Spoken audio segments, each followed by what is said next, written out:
সালামু আলাইকুম। এখন হেমন্তকাল, শীতের আগমনী বার্তা নিয়ে হেমন্ত ঋতুর আগমন। এই ঋতুতেই শীতের একটা পূর্বাভাস পাওয়া যায়। ভোরবেলা কুয়াশা পড়ে শীতের একটা আমেজ থাকে। তাই আমরা আমাদের যে কৃষি জমি ছিল, যেগুলোতে আমরা শীতকালীন সবজি চাষ করি, সেগুলো প্রস্তুত করে নিয়েছি আগেই। আর এখানে আমরা কিছু আমাদের পুকুর পাড়ে অনাবাদি কিছু জায়গা আছে, সেগুলোতেও আমরা কিছু বীজ বপন করে দিচ্ছি। এখানে করলা, সিম, বরবটি ইত্যাদি বীজ বপন করে দিচ্ছিলাম।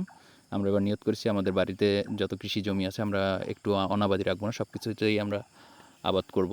পাশাপাশি জমির পাশে একটা মৌসিম গাছ, একটা বরবটি গাছ ছিল, সেখান থেকে আমরা কিছু বরবটি ও মৌসিম সংগ্রহ করেছি। এই গাছ দুটো লাগানো ছিল না, আগেই বীজ পড়ে এই গাছ দুটো হয়েছে। আর এখানে যে আমাদের জমি আছে, এখানে কৃষির জন্য আমরা শীতকালীন সবজি চাষ করার জন্য অলরেডি আমরা কিছু জায়গায় লাল শাক বুনে দিয়েছি। আর এখানে আর একটা জমি প্রস্তুত করতেছিলাম বীজতলা করার জন্য।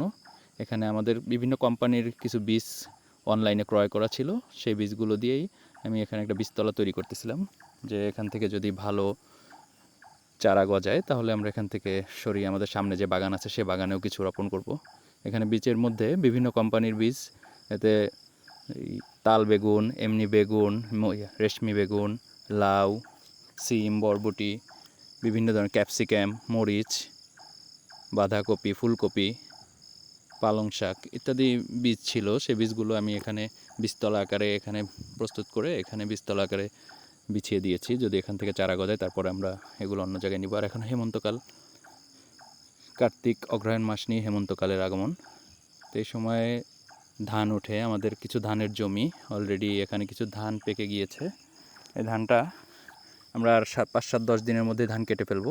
ধান কাটার পরে এই জমিটাতে আমরা সূর্যমুখী চাষ করব। আর এখন বিভিন্ন ধরনের ফুল ভোরবেলা, আর আপনি যদি ভোরবেলা ফজরের পরে কাজ করেন তাহলে আসলে যে কাজের যে আপনি এনার্জি পাবেন, সেই এনার্জিটা আপনি দিনের বেলা কাজ করলে পাবেন না। তারপরেও ভোরের যে কাজ, সেই সময় যদি আপনি 2 ঘন্টা কাজ করেন, সারা দিনের একটা কাজের বেনিফিট পাবেন। ধন্যবাদ সবাইকে, আমাদের জন্য দোয়া করবেন। আসসালামু আলাইকুম।